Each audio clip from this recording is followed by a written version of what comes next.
Alright then gang, so oftentimes you might use a CSS library like Bootstrap when you're making a website in order to make use of its grid system, right?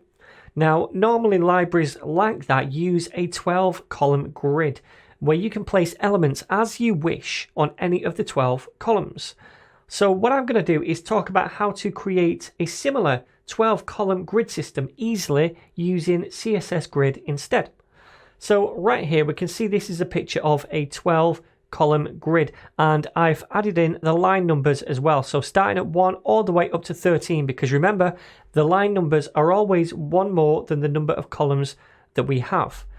Now to make this grid we could do something like this. We'd have our selector, which would be the grid itself, the grid container. We'd display it as grid, and then we'd say grid template columns, and then if we wanted 12 columns we'd say 1 fraction 12 times. Now that's a bit unsightly and it's a bit unnecessary. If you want to create a grid where all of the columns are going to be the same width, in this case 1 fraction, we can use the repeat function.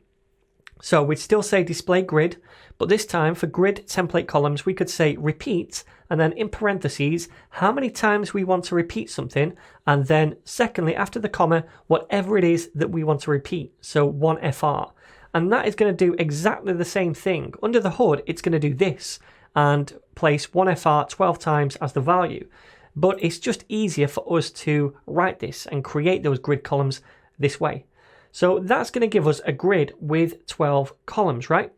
Now, by default, if we had 3 elements inside the grid container, then they would automatically be placed in the first 3 columns of the grid like this. That's how CSS Grid works, and we saw that in the last video. But we can override this behavior, and we can choose where to display these different elements on the grid and how many different columns they take up in width. And we do that by doing something like this. So imagine these are the selectors 1, 2 and 3. For 1 we could say the grid column is 1/5, and that means I want this element with a class of 1 to start at grid column 1 and I want it to finish at grid column 5. So it stretches all the way from 1 to 5, taking up these 4 columns, right? And for number 2, or rather the element with class of 2, we'd say the grid column property is going to be 6/9, meaning I want this element to start at grid line 6 and then finish at grid line 9. And it takes up these 3 columns. And then if we wanted to place 3 down here on the second row of the grid, at the end of it, we'd say 3. Grid column is 10/12, so it starts at grid line 10 and finishes at grid line, oops, I've done that wrong. This should be 13 here, not 12. If it was 12, it would finish here. But if this was 13, it would finish right over here. And because it's on row 2, we'd say grid-row is 2. And that puts it on the second row. So that's how simple it is to place elements anywhere on the grid once you've created it. So now we know how to do that. Let's have a play around with this in our code. So we've already seen how to make a simple grid with 3 columns in width for these projects over here. Now instead I want to make this into a 12-column grid. So I'm going to get rid of that junk and instead replace this with the repeat function, and we want this to repeat 12 times, and each column is going to be 1 fraction, so 1FR. Now if I save this, at first it's not going to look that much different. So let me save it, and you can see over here, well, it doesn't look like a 12-column grid, right? Because each one of these looks more than a 12th fraction, but that's just because the size of the image is stretching these individual cells. What you can do is say projects image and then set the max width of that to be 100%, and then it will appear like that in the first 3 cells or the first 3 columns automatically in this 12-column grid. Okay, so that's what happens. That's the default behavior. The items fill the first 3 columns. Now if we wanted to manually place these in different positions on the grid, we can do that. We've just seen how to do it. So what I'm going to do is grab each project individually, and the way I'm going to do that is by using nth child.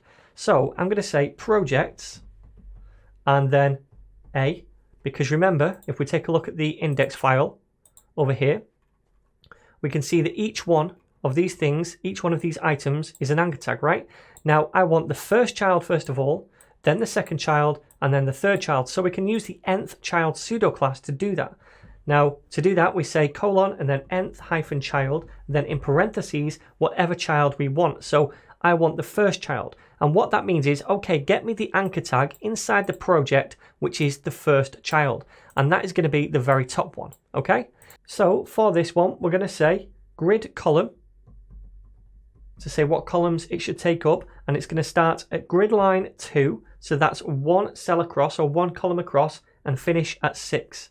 So if I save that now, and in fact, I'm going to say grid hyphen row is going to be 1. Automatically, it will be placed on the first row, but this is just for clarity to show you what we're doing. So I'm going to save that.